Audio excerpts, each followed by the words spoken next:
Hi guys, and welcome to episode 6 of the Golden Kamui. This is season 3 review. Thank you for joining me again. Today's title was Bad Sign.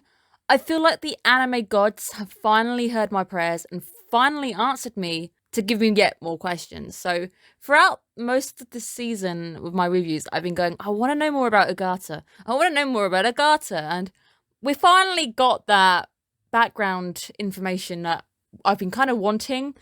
Yet instead of feeling enlightened like I hoped I would and I'd understand the character even more, I am yet even more confused and I have more questions than answers. Ooh, today's episode was a good one and I am very excited. There's a lot of moments in this episode where I was like, ooh, it's getting good. Very excited. First things first, make sure you guys are subscribed and join the growing channel. I have recently created a Discord channel, so if you are on Discord, come across, give it a like, join the server. It is quiet right now, but I'm hoping it's going to be the foundations of something I create in the long run. This is also going to be the first Golden Kamui episode where we have a new feature stuck onto the end of the episode. So there will be a new feature, so stay tuned to the end of the episode to find out what the new feature is. Right, let's dive straight into our open. Our open picks up exactly where we left off last week. I do like an anime which doesn't waste time getting straight into the thick of things, and this anime just does that. We cut straight back to the group, Asirapa, Shiraishi, and Kiro, who have just found the wanted posters, where Kiro explains exactly why he's on the wanted posters. And we get to see a young Kiro. We do get to see quite a few younger versions of characters this episode, which is quite nice. He tells us exactly what happened with St. Petersburg and the death of the Emperor, where it was Kiro who threw the bomb. So last week I was kind of like, maybe he's mixed up in the wrong crowd, maybe it wasn't him. No, it does turn out that Kiro was the one who initially throws the bomb. It fails to detonate, and where the plot thickens even more, Wilk is the one to pick up the bomb, and he's the one who finishes the job, killing off the Emperor by he retosses the bomb at the Emperor. So both Wilk and Kiro are as guilty as one another. Really does thicken the plot, and I have so many questions. Throughout all of Golden Kamui, Wilk has been a character who we've almost been chasing the shadow of Wilk, and we don't know a great deal. The plot centres around him because he's the one who's left this trail of tattoos. He's the one who set up, essentially, the anime. He sets up the plot which runs throughout the entire anime, and it really is that we don't know enough about the guy, and we're starting to get information also, as well as when Asirapa is also learning. We, the audience, are learning alongside Asirapa. We cut back to our sniper versus sniper, where the Russian sniper still has an eye on what I initially deemed as the fake, which isn't the fake, but there is a fake involved. So I was 50-50. So I was right by calling a fake. I was wrong because I called the wrong fake. So I get that 50-50 there. He's got his eye on the actual real Ogata, who is sat there and has sat there all night, and he does nothing all night, and he just sits there eating ice. It is so clever. It really is so clever. And it does also it's mad props to Ogata for being able to do this. He says, I've waited an hour. He hasn't moved. He's not breathing. I did kind of put a note down, but by this point, but it's been an hour, why you would know something is wrong. You would have probably guessed that something was a fake or something. It's taken him an hour to notice that the fake, or what I deemed was the fake, is the real Ogata. He's holding his gun wrong, so he's holding it very clumsily. Because he does say that the shot from earlier, which kills his comrade, was made by an experienced sniper. And then he says, I'm going to start moving. And I've even said, as soon as you move, you lose. So this is a game where you've kind of got to wait each other out. Ogata knows. Ogata is very clever. We know that he set up this whole decoy plot. If he had just shot Ogata right there and then, and he hadn't kind of sussed the fake, he just shoot the fake for the sake of shooting the fake, he would have won. He would have been that close to winning. But at the same time, if he had been correct and it had been a fake and it wasn't him there, he would have died. So he really was in a very sticky situation where he couldn't win or couldn't lose at the same time. But that's also how close Ogata was to being headshot himself. And the scene we get which follows is very long and it's very drawn out. It kind of breaks backwards and forwards to breaks the sky. So we see that there's a storm, then we see it's quite dark. And it draws out the anxiety. It's very, very cleverly done, where the sky starts to lighten up and we know it's been all night. Ogata has been sat in that snow eating ice all night, and our Russian has had his eye trained on Ogata all night. Only then, because of the sun, does he see that there are tracks which have been covered by snow, which lead to the sky burial. And that's the coffin in a tree that we heard that the Ilta would bury their dead. This is where it's clever, because this is technically the fake. But even when I saw it, if you haven't read the manga, you're led down the idea that he must be hiding in the coffin. He must be in there, because we do get a shot. It's quite a tight shot of Ogata eating snow. It's very tricksy, where it does try to lead you down a red herring to believe that Ogata's technically in the coffin. And obviously that's where the guy shoots anyway, because he finally works out that it's all a decoy. Essentially, he's like me, he picks the wrong decoy, which is how clever the anime is. And the shot is fired. He shoots the coffin, and it's game over at this point. So he's failed. Obviously, he doesn't know that initially, but he's failed. He's revealed his position. That's it. Everyone knows where you are. The shot rings out into the forest, which is quite eerie. It's a nice eerie kind of cut. That's it. The scene is over. Everybody hears it, so we even see that Shiraishi's fallen asleep. So Team Siripa didn't follow Ogata because they even said, we're going to get in the way. We have to let him do his thing. And the shot has hit the coffin. And that is when it is the win goes to Ogata. This is the end of the Hunter versus Hunter, which was a very thrilling and anxiety-building sequence where the coffin was actually the decoy in the end, where Ogata was sat in the snow all that time. He had been sat there all the night. So the very first thing he even found, which I even thought was a bit odd that he was just sat there out in the open, it was to create that doubt. And he managed to create that doubt in that man's mind, because obviously he had that shot before where he saw that he's an experienced sniper. It's an Ogata win. The win goes to Ogata. The shot tells Ogata exactly what he needs to know. He knows where the sniper is. And he headshots him. The King headshot is back and he kills the sniper. And that is the end. When we saw Ogata eating the snow, and it's very clever because I figured out exactly what it is. One, it's nutrients. At the same time, him eating snow means his breath is the same temperature as the snow. So we're not seeing the warm breath that you would see if you were out in the open like he was. Him eating snow means his breath is at the same temperature as the air. It's very clever, and I'm pretty sure, I'm like 80% that definitely is a move that the snipers would use. I'm pretty sure that is an official move. But we do see the negatives of eating snow sitting in the cold all night, where Ogata has a fever. And I do feel for him. I remember getting a fever back in university, and I was out of it for like 25 hours. I slept in the middle of like waking up with fever dreams for 25 hours. So I have been through this, and it is horrible. The anime is finally giving me what I wanted. And of course, it's a be careful what you wish for kind of thing, because even though I get all this information, I now have a million more questions. I feel like I really don't understand Ogata at all, even more. So many questions. I have more questions than answers. And he starts to hallucinate, and it's a pretty gruesome sequence, so I'm not showing pictures of the actual hallucination itself, because it's essentially his brother bleeding from the head. He sees a dead soldier. Initially I was like, who is he? And then he calls him brother. So we see, obviously, he's in a sled there heading towards a camp, the Yulta camp, where the dead brother is bleeding out and he's on the sled with him. So he's standing up and the blood's trailing behind him. I don't know when it was mentioned, but I'm pretty sure Ogata has already told us he shot his brother. I don't remember when he said it, though. The fact that he shoots his brother wasn't unexpected. I already knew it. Plus, if I hadn't remembered that detail, it was pretty obvious where we were heading. And I was almost like, is he being haunted by his crimes? Does he feel anything? Perhaps this is us seeing Ogata feeling something. Not quite. The Ogata flashback where he sees his brother, and we get a young Ogata with no face scars. He hasn't got the face scars.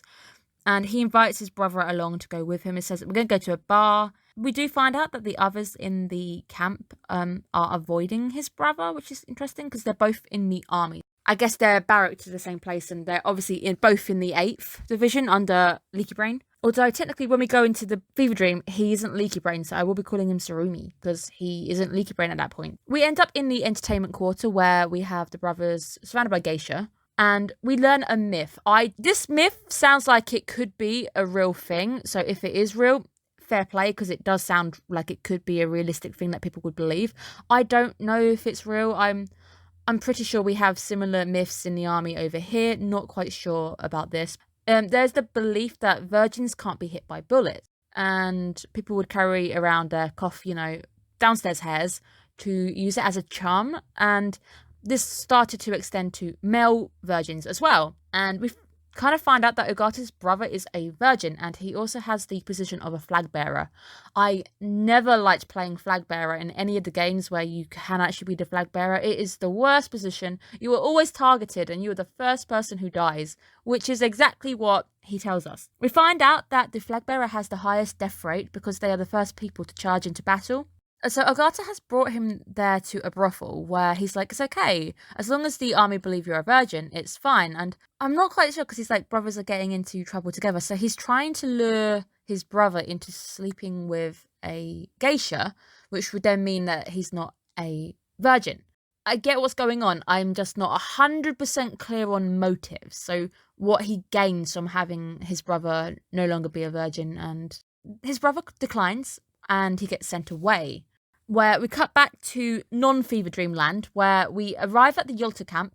We get to see some, I think, I'm going to say Ainu and Yulta methods. I know they're not the same, they're different minority groups as we've been discussing. But obviously Asiripa's there and she has got her own beliefs as well. So her belief was the fact that you boil the bitter bush branch and you drink it when you get sick.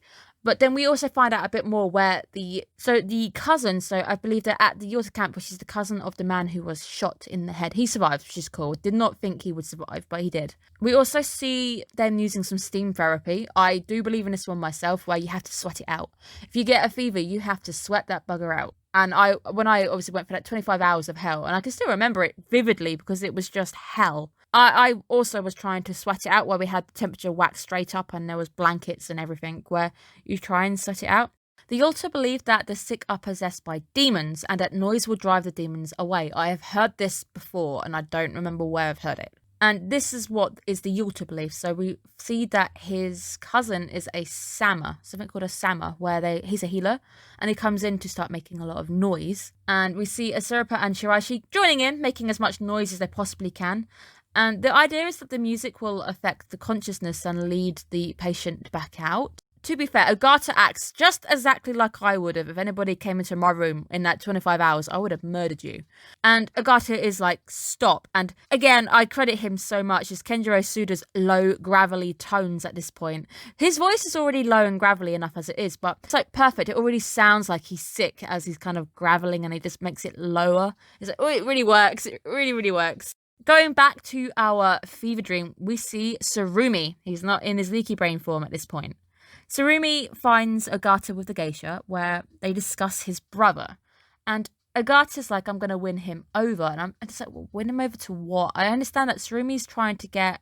So Tsurumi wants him on his side, because he even says that if he's as noble-hearted as it is, it's not going to be easy for us to win him over to his side. And then he mentions the noble blood, which is probably the takeaway from this entire episode, which there's a lot going on, and this is definitely one of those things that stuck out like a sore thumb. We cut now to a very important scene, which this scene made me feel really awkward. We get a scene with Shiraishi where he's like, I'm going to go and take a crap. And he kind of really motions, really not suspiciously, to Asiripa to go outside, where he's like, run away. We need to run away. This is our only chance. He said that Wilkes made a code that only his daughter can crack. And he's figured it out. Shiraishi, as stupid as he appears most of the time, he isn't dumb, and he has as well. Even if it's by luck, and you've seen those OVAs, he manages to escape from every prison. Sometimes by luck, sometimes by smarts. But he says Kiro wants you to remember everything. He's a dangerous man. We need to stay away from him in Russia because he's a man and he's hiding things that we need to go. Oh, I really wish that we had just vanished at this point. I already knew.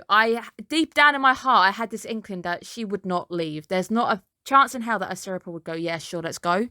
I think part of me just really wanted Asiripa and Shiraishi to cut off, go on their own and meet up with the boys behind. I want to see that reunion, but I don't think it's going to be happening anytime soon.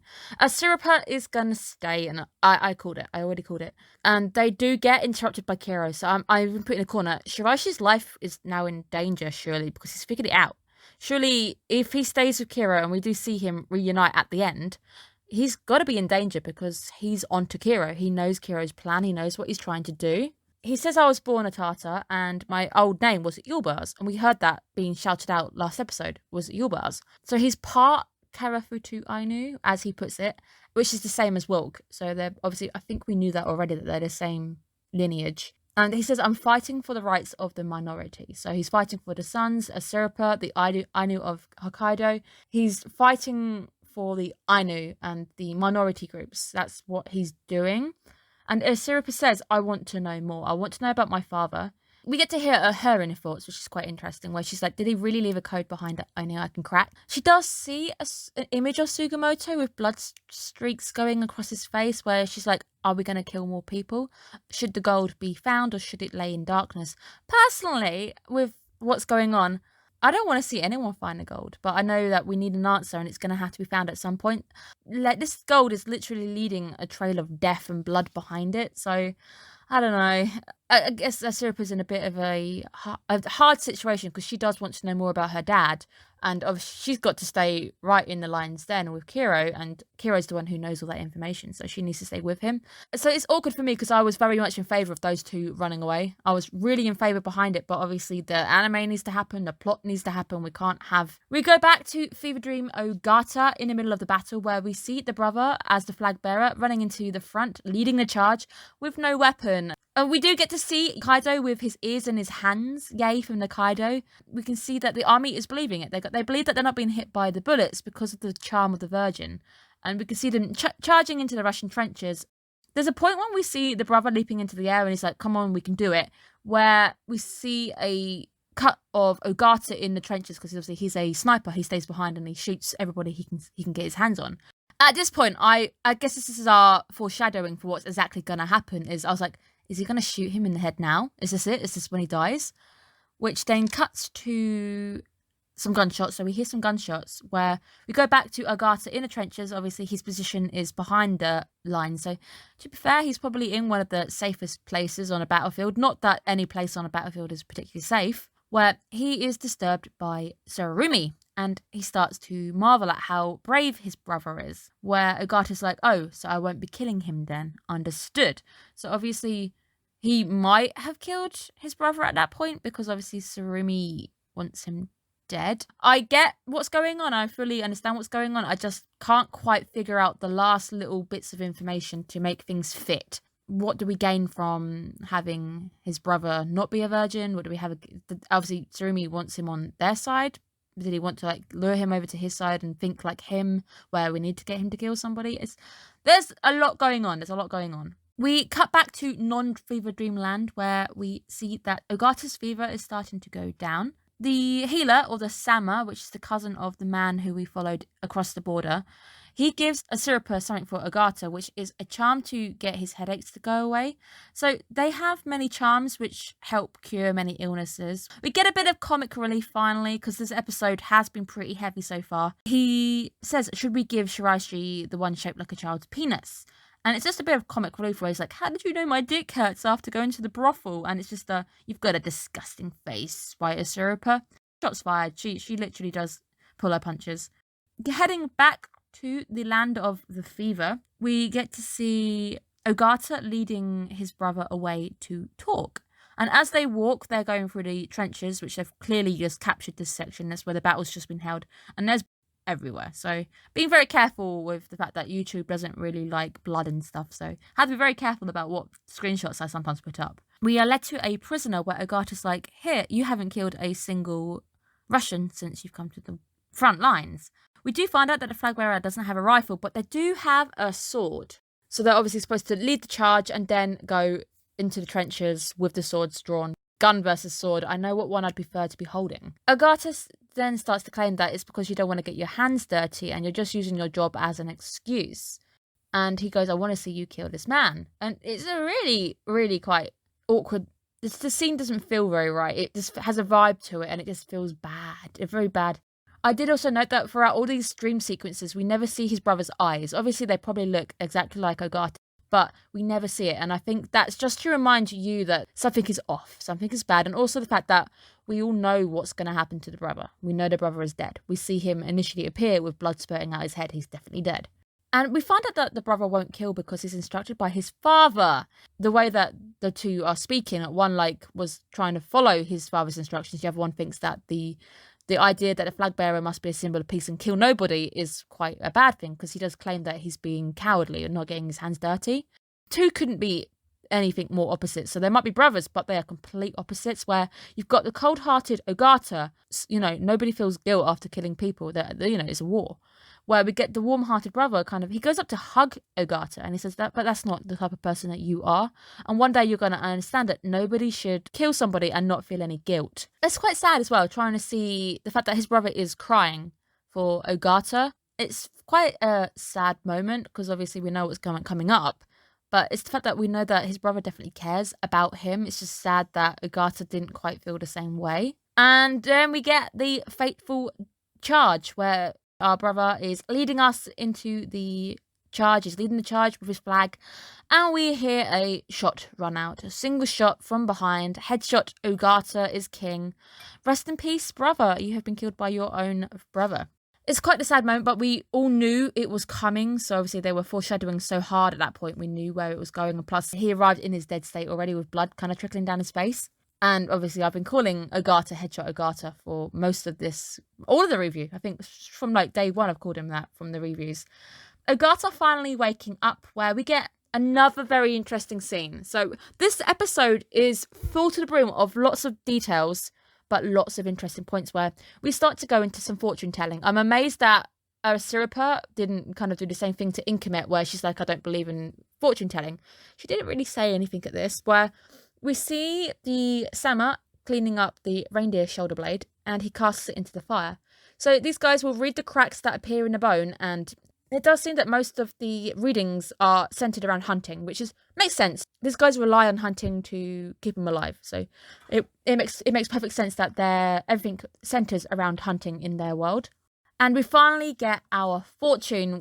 I knew something was wrong because obviously the title of this episode is Bad Sign. Initially, we get the reading that people are going to come from behind. First thing which came to my mind was Sugimoto. Is Sugimoto going to catch up? Shiraishi's quite nervous. She's like, is that bad news? Where he's like, no, a bad sign would look like this. And it's a cross, but the horizontal line of the cross bends down. But I have said in my little notes, but isn't the title Bad Sign? I was half expecting him to get a bad sign. Oh, wait, Becca, just wait. We get a scene now which did not sit very well at all. It felt really, really awkward, where Kiro says goodbye to Shiraishi and they're going to let him go. Because they mentioned that they've got copies of the tattoos and the Colonel's got copies of his tattoos, so Shiraishi should be able to just go. And Asiripa also says her goodbyes, and it just feels really bad. And I hated it. I put a sad face right by goodbye Shiraishi, because he's been in the story for such a long time, and I know essentially this is a fake out, but it just felt wrong. Losing Shiraishi felt wrong. He's left standing with the altar where he's watching the guys go. And he even says, maybe I'll head back to Hokkaido, suck up to Leaky Brain. And then he hears a voice. And we start to see Shiraishi running after them. And the voice is Sugimoto. Oh, I miss Sugimoto. I am just holding out for the day when there's a reunion. I really want that reunion so badly. That will be the episode where I'm going to be hopping around the screen going, yes, I've waited for this. But I understand we can't have them meet up too soon. Where we hear Sugimoto's voice saying you need to take care of her. He comes back. I knew he'd come back, and he says, fine, we're going to head to Russia. I'm a global man. I can't wait to get hold of those blonde Russians. And he's got the penis charm, of course he has. And the end. Oh, this end got me very excited. The end theme starts to play early, and I do like the end and the EDNEOP for this season. I love him to bits. Not as good as Winding Road by Man of a Mission, but I am a very big Man of a Mission fan. Saw them live last year, guys. Saw them live. But yeah, it is still really good. The theme starts to play and we cut back to the reindeer bone. And it cracks into the Bad Sign. I am so excited. Next week's title is Meko Aishi. Ooh, I really am loving this anime to bits. I really do love Golden Kamui. It's amazing. It sucks that not many people talk about it. It feels like it's under the radar for a lot of people. That is our episode, and I really do have so many questions to ask. I've got information. I finally got my wish of getting some information on Nagata, because I said I want backstory to him. I need to understand him more as a character. I don't understand him any more than I did before. Yes, I've got information on him. Now I've got questions. I don't get the guy's motives. He really is an enigma to me. The anime knew what I wanted, but yes, I definitely came out of this episode with more questions than answers. Main things to pick up on are maybe that noble bloodline question mark. The fact that Wilk and Kiro are both in on the assassination of the Emperor of Russia. Picking up on the bad sign, I think that's definitely going to come to play. The initial sign that the bad sign cracks over was people from behind. And the guy initially said it wasn't a bad sign, and now that it has, so the people coming from behind are bad. Is Team Sugimoto catching up? Because last we heard they were a lot further south than these guys. They're not even over the border, so they're way behind.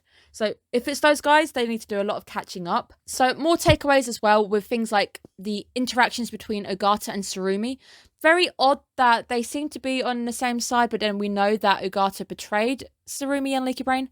So yeah, I've got so many questions. This episode, just a fantastic episode to watch. I had so much fun watching those sequences between the snipers hunting each other. I had so much fun watching the way it flicked between the fever dreams and back to reality again. Absolutely loved that. I'm really enjoying this season and I'm so happy to see that it's getting like an 8.3 on Mal. It really does deserve it. I've always said that the Golden Kamuy really is just an underrated anime which deserves a hell of a lot more love. Let's go through the channel release schedule. Sunday to Monday, join us for Moriarty the Patriot. We delve into Victorian and English law. We get the resident English citizen. I'm able to break down and go into some history stuff. There's a lot going on in those videos. They're definitely worth checking out. I think they're awesome. Monday to Tuesday is your Golden Kamuy days. I guess join us next week to see what the bad sign is. I can't wait. My excitement for this anime is just growing weekly. Ikebukuro Westgate Park takes its place on Wednesday mornings, and that is a nice fun one to go through. Noblesse takes its place on Wednesday, Thursday. That one is starting to really shape up. It was a slow burner, but we're starting to shape up on that. Friday, we have Journey of Elena, the prettiest anime I've seen most of the season. That is the schedule. Now, guys, welcome to the new segment. And as a growing community, my dreams of us having a quite interactive community talking about anime, all things going on. And that's also why I've created the Discord server. So please come along to the Discord server. We are doing Question of the Week. I'm going to be asking a question weekly related to anime. You guys can comment in the comments below. Next week, I will be picking my favourite answer from all of the comments. Yes, all the videos airing this week will have the same question, so there's not multiple questions. You get the same question. This week's anime question: who is your favourite red-headed anime character? And this one's gotten me thinking, so I'm having quite fun thinking about this. Tune in next week. I will announce my favourite answer and also my favourite red-headed character. So this is going to be the new feature of the week. We'll go through weekly having different questions. Hopefully you guys find this fun, interactive, and you guys also get to rack your brains and also think about your favourite characters that I'm mentioning or whatever question I may ask in the future. So I hope you guys are doing good, staying safe. I look forward to seeing next week's episode. Have a good one, guys. Bye-bye.